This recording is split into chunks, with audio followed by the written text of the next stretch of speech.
Hello students, मैं S Chandrawat स्वागत करता हूं आप सभी का विनायक एजुकेशन ग्रुप के इस ऐप के ऊपर। प्यारे विद्यार्थी, आपके सामने फिर से लेकर हाजिर हो चुका हूं 12th क्लास एजी केमिस्ट्री। और इस 12th क्लास एजी केमिस्ट्री के अंदर अपन चर्चा कर रहे हैं लेसन सेकंड, मृदा जीवांश पदार्थ से संबंधित। प्यारे विद्यार्थियों, मृदा जीवांश पदार्थ जो होता है इसका विच्छेदन किस प्रकार से होगा, किस प्रकार से ये अपघटित होता है, उसके बारे में अपन यहाँ पर चर्चा कर रहे हैं। मृदा जीवांश पदार्थों का विच्छेदन या इनका अपघटन जो होता है उसके बारे में अपन एक एक करके चर्चा कर रहे हैं, जिसमें अपन कार्बोहाइड्रेट का अपघटन पढ़ चुके हैं। सेकंड, अपन यहाँ पर स्टार्च का अपघटन पढ़ चुके हैं। अब उसके बाद उसी प्रक्रिया को अपन आगे बढ़ाते हुए और आज अपन यहाँ पर पढ़ने वाले हैं हेमीसेलुलोज, सेलुलोज और लिग्निन का अपघटन। ध्यान से इस चीज को देखने का प्रयास कीजिए। सबसे पहले मैं बात करूं हेमीसेलुलोज का अपघटन। हेमीसेलुलोज का अपघटन ये भी आपके कार्बनिक पदार्थ के अंदर उपस्थित होता है। और इसके अपघटन की अपन बात करें तो देखो, कार्बनिक पदार्थ में उपस्थित हेमीसेलुलोज का अपघटन प्रारंभ में तीव्र गति से होता है। यानी आपको ये बात ध्यान रखनी है कि कार्बनिक पदार्थ के अंदर जो हेमीसेलुलोज है उसका अपघटन प्रारंभ में तेजी से होगा, प्रारंभ में तीव्र गति से होगा और बाद में धीरे धीरे इसका अपघटन होता है। यानी कि बाद में इसकी गति मंद हो जाती है, धीमी हो जाती है। ठीक है, अब बात करें आगे की तरफ तो देखो, ये जो हेमीसेलुलोज है इसका अपघटन करने के लिए एक एंजाइम जिम्मेदार होता है और उस एंजाइम को अपन बोलते हैं हेमीसेलुलेज एंजाइम। देखो, हेमीसेलुलोज का अपघटन करना है तो एंजाइम काम आएगा हेमीसेलुलेज एंजाइम। तो देखो, हेमीसेलुलेज एंजाइम क्या करेगा, ये विभिन्न सरल शर्कराओं में इसका जल अपघटन कर देता है। यानी कि हेमीसेलुलोज को हेमीसेलुलेज एंजाइम विभिन्न सरल शर्कराओं में जल अपघटित कर देता है। और ये जो सरल शर्कराएं यहाँ पर बनी है ये अंतिम रूप से CO2 व जल का निर्माण कर देती है। तो इस प्रकार से हेमीसेलुलोज का अपघटन जो होता है उसके बारे में अपन ने यहाँ पर चर्चा कर ली है कि भाई ये जो हेमीसेलुलोज है इसका अपघटन प्रारंभ में तेजी से होता है, प्रारंभ में तीव्र गति से होता है और बाद में इसका अपघटन धीमी गति से होने लग जाता है, यानी कि इसकी क्रिया मंद हो जाती है।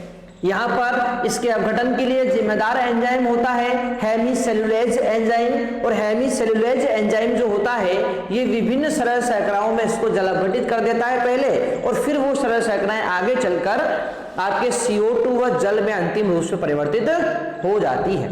ठीक है ना। तो हेमीसेलुलोज से पहले सरल शर्करा बनेगी और सरल शर्करा आगे चलकर CO2 व जल का निर्माण कर देती है। ठीक है, तो ये होगा अपना हेमीसेलुलोज का जल अपघटन। अब बात करेंगे अपन सेलुलोज का जल अपघटन। तो इस चीज को देखिए, सेलुलोज के बारे में बात करें तो देखो, कुछ विशिष्ट बैक्टीरिया और एक्टिनोमाइसीटीज, कौन कौन, कुछ विशिष्ट बैक्टीरिया, एक्टिनोमाइसीटीज और कवक इसका अपघटन करती है।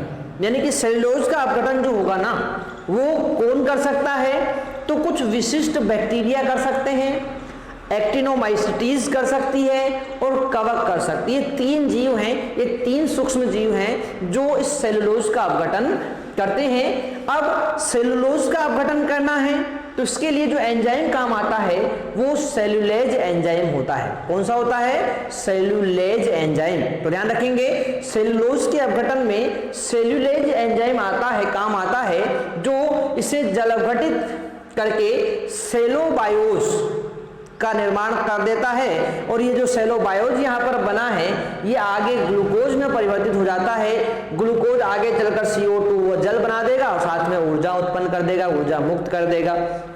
तो इस प्रकार से देखो, सेलुलोज जो होता है इसका अपघटन कुछ विशिष्ट बैक्टीरिया, एक्टिनोमाइसीटीज और कवक इसका अपघटन करते हैं। इन सभी में पाया जाता है सेलुलेज एंजाइम, जो इस सेलुलोज को जल अपघटित करके पहले बनाएगा सेलोबायोज।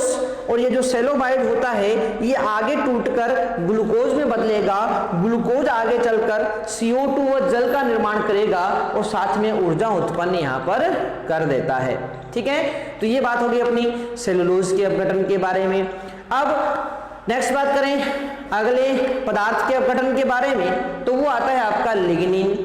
अब देखो भाई, लिग्निन के अपघटन की बात करें तो इसका विच्छेदन संकीर्ण पदार्थ होने के कारण अपेक्षाकृत कम होता है। देखो मैंने आप लोगों को एक क्रम बताया था जीवांश पदार्थों के विच्छेदन का, और इस जीवांश पदार्थों के विच्छेदन के क्रम में ये जो लिग्निन था ना, आपने देखा था सबसे नीचे था, सबसे नीचे था। मतलब क्या हुआ कि इसका विच्छेदन बहुत धीमी गति से होगा, इसका विच्छेदन बहुत कम और धीमी गति से होगा, ये चीज आपको ध्यान रखनी है। तो उस श्रेणी में भी ये सबसे नीचे आता है, इसीलिए अपने ये लाइन यहाँ पर लिखी है कि इसका विच्छेदन संकीर्ण पदार्थ होने के कारण अपेक्षाकृत कम होता है। इसकी संरचना जो होती है उसमें बेंजोल चक्र पाए जाते हैं। ध्यान रखेंगे इसकी संरचना के अंदर कौन से प्रकार की संरचना इसकी होती है, इसके बारे में चर्चा करें तो इसके अंदर बेंजोल चक्र पाए जाते हैं जिससे सह श्रृंखलाएं जुड़ी हुई होती है। यानी कि एक बेंजोल चक्र पाया जाएगा और उससे बाकी सब श्रृंखलाएं वहां पर जुड़ी हुई होती है। फंजाई व बैक्टीरिया से लिग्निन का विच्छेदन जल्दी नहीं होता है भाई, यानी कि बैक्टीरिया सूक्ष्म जीवाणु जो होते हैं आपके जीवाणु, और जो फंजाई यानी कि जो कवक होती है, इसके द्वारा इस लिग्निन का विच्छेदन जो है वो जल्दी नहीं हो पाता है। ठीक है, परंतु कुछ बैसिडियोमाइसिटीज के कुछ समूह होते हैं, एक्टिनोमाइसिटीज होते हैं, ये इसका अपघटन कर देते हैं। तो पूछा जाता है आप लोगों से कि लिग्निन का अपघटन, क्योंकि ये बहुत संकीर्ण पदार्थ है इसलिए इसका अपघटन बहुत कम होता है, तो इसका अपघटन कौन कौन कर सकता है, कौन नहीं करेगा। तो ये बात आप लोग ध्यान रखेंगे कि जो आपके बैक्टीरिया होते हैं, फंजाई होती है, ये इसका अपघटन नहीं कर पाते हैं, बहुत धीमी गति से अपघटन करते हैं। परंतु बैसिडियोमाइसिटीज के कुछ समूह और एक्टिनोमाइसिटीज जो होती है ये इसका अपघटन आसानी से कर देते हैं। तो इस प्रकार से अपन ने यहाँ पर बात कर ली है तीन और पदार्थ, कौन कौन से, हेमिसेलुलोज, इसके अलावा सेलुलोज, लिग्निन, इसके बारे में अपन ने यहाँ पर चर्चा कर ली है। ठीक है, तो इनका अपघटन जो होता है वो आपका जो जीवाणु होते हैं, सूक्ष्म जीव होते हैं, वो यहाँ पर किस प्रकार से करते हैं ये चर्चा अपन यहाँ पर कर चुके हैं। अब आगे एक और चीज यहाँ पर आती है, एक और पदार्थ यहाँ पर आता है और वो होता है प्रोटीन। आपको पता होना चाहिए जो अपने कार्बनिक पदार्थ होते हैं, इन कार्बनिक पदार्थों के अंदर प्रोटीन भी उपस्थित होता है। और इस प्रोटीन की अपन बात करें, इसका विच्छेदन किस प्रकार से होगा इसके बारे में चर्चा करें तो देखो, इसके विच्छेदन के बारे में अपन यहाँ पर चीजें नोट करते हैं कि किस प्रकार से इसका विच्छेदन होता है। ध्यान से आप लोग इस चीज को देखते रहें, कहीं पर भी कोई प्रॉब्लम आती है तो आप लोग कमेंट बॉक्स में मुझे कमेंट करके जरूर बताएं, परंतु आपको अपनी पढ़ाई को बिल्कुल रेगुलर जारी रखना है। ठीक है, इसी प्रकार से चलो तो नेक्स्ट बात करते हैं अपन, और वो आता है आपका प्रोटीन। ठीक है, तो प्रोटीन के बारे में अपन यहां पर चर्चा करते हैं। देखो प्रोटीन के बारे में जहां बात करें तो सूक्ष्म जीव जो होते हैं, सूक्ष्म जीवों की क्रिया से प्रोटीन जो होती है पहले पॉलीपेप्टाइड बनाती है। यानी कि जब सूक्ष्म जीवों की क्रिया होती है तो सूक्ष्म जीवों की क्रिया से पहले, सूक्ष्म जीवों की क्रिया से प्रोटीन पहले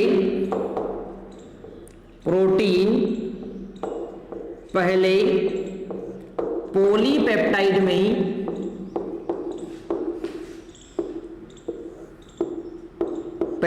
में और अंत में एमिनो अम्ल, अंत में एमिनो अम्ल बनाती है, एमिनो अम्ल बनाती है। ये एमिनो अम्ल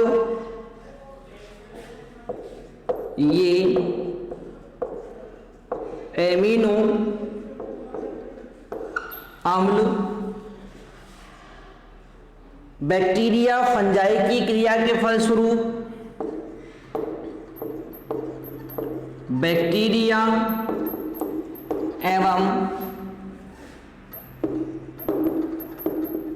फंजाई की क्रिया के फलस्वरूप फंजाई की क्रिया के फलस्वरूप CO2 NH3 यानी CO2 अमोनिया CO2 अमोनिया कार्बनिक अम्ल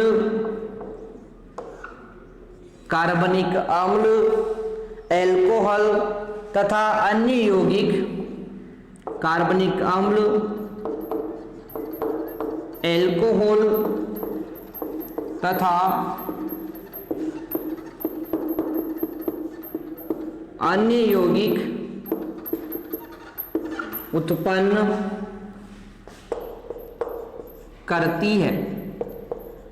ठीक है, तो इस प्रकार से भाई प्रोटीन जो होती है, इस प्रोटीन के बारे में अपन चर्चा करें तो जब सूक्ष्म जीवों की यहां पर क्रिया होती है तो प्रारंभ में पॉलीपेप्टाइड बनते हैं और ये अंत में एमिनो अम्लों का निर्माण कर लेते हैं, और जो एमिनो अम्ल बने हैं ये भी आगे टूटेंगे बैक्टीरिया व फंजाई की क्रिया से और बनाएंगे क्या, CO2 बनाएंगे, NH3 अमोनिया बनाएंगे, कार्बनिक अम्ल बनाएंगे, एल्कोहल बनाएंगे और इसके अलावा अन्य यौगिकों के भी निर्माण ये यहाँ पर कर सकते हैं। तो इस प्रकार से ये जितने भी कार्बनिक पदार्थ के अंदर उपस्थित जो भी यौगिक होते हैं, कार्बोहाइड्रेट, स्टार्च, हेमीसेलुलोज, सेलुलोज, उसके बाद लिग्निन, प्रोटीन, इन सभी के विच्छेदन के बारे में अपन ने बहुत विस्तार से यहाँ पर चर्चा कर ली है, जो आपको यहाँ पर अच्छे से कंप्लीट हुई होगी। अब बात करेंगे अपन जीवांश पदार्थ के विच्छेदन को प्रभावित करने वाले कारक, यानी अगला हेडिंग आता है जीवांश पदार्थ के विच्छेदन को प्रभावित करने वाले कारक। यानी कि अब तक अपन ने जिन भी पदार्थों का विच्छेदन पढ़ा है, उन पदार्थों के विच्छेदन को कौन कौन से कारक प्रभावित करते हैं, इसके बारे में अपन यहां पर चर्चा करेंगे। तो प्रभावित करने वाले कारकों में सबसे पहला आता है पादप पदार्थों की प्रकृति, क्योंकि आपको पता होना चाहिए आपके कार्बनिक पदार्थों के अंदर दो ही तो चीजें होती है, या तो होते हैं पादप अवशेष या होते हैं जंतु अवशेष। ये दो ही चीजें आपके कार्बनिक पदार्थों का निर्माण करती है। तो उन कार्बनिक पदार्थों के अंदर जो पादप पदार्थ है ना, उन पादप पदार्थों की जो प्रकृति होती है वो भी आपके इस विच्छेदन को प्रभावित करती है। कैसे करती है, तो इस चीज को आप लोग नोट कर लेते हैं पहले, उसके बाद इस चीज को अपन समझने का प्रयास करेंगे। तो ध्यान से देखिए, पौधे के संगठन व आयु का प्रभाव, पौधे के संगठन एवं आयु का प्रभाव, आयु का प्रभाव विच्छेदन पर, विच्छेदन की गति पर लिखेंगे। विच्छेदन की गति पर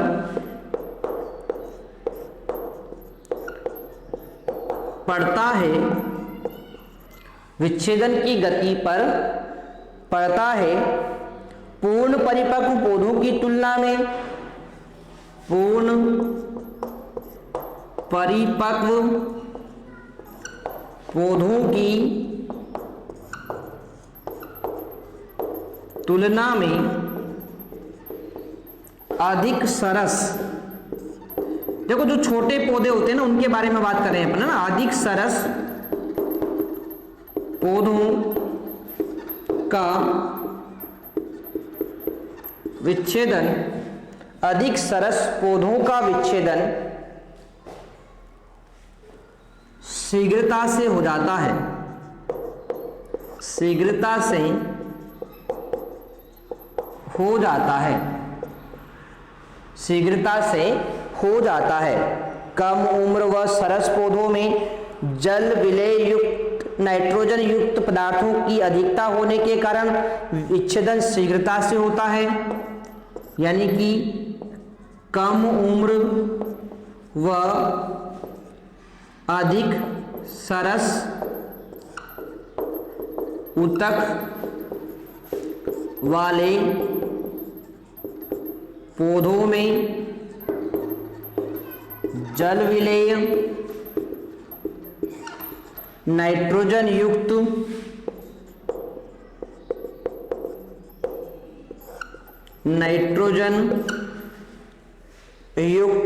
पदार्थों की मात्रा अधिक होने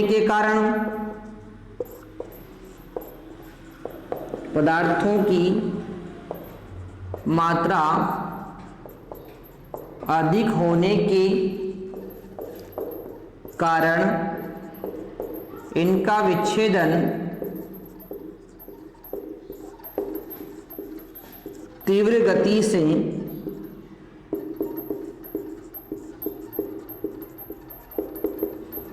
होता है। विच्छेदन तीव्र गति से होता है।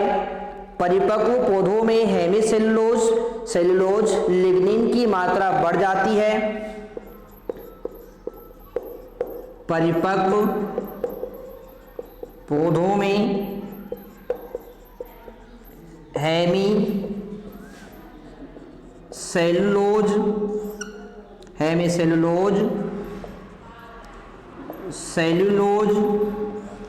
व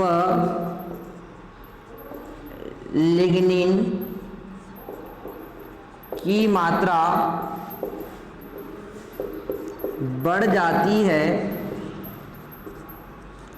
की मात्रा बढ़ जाती है जिससे इनका विच्छेदन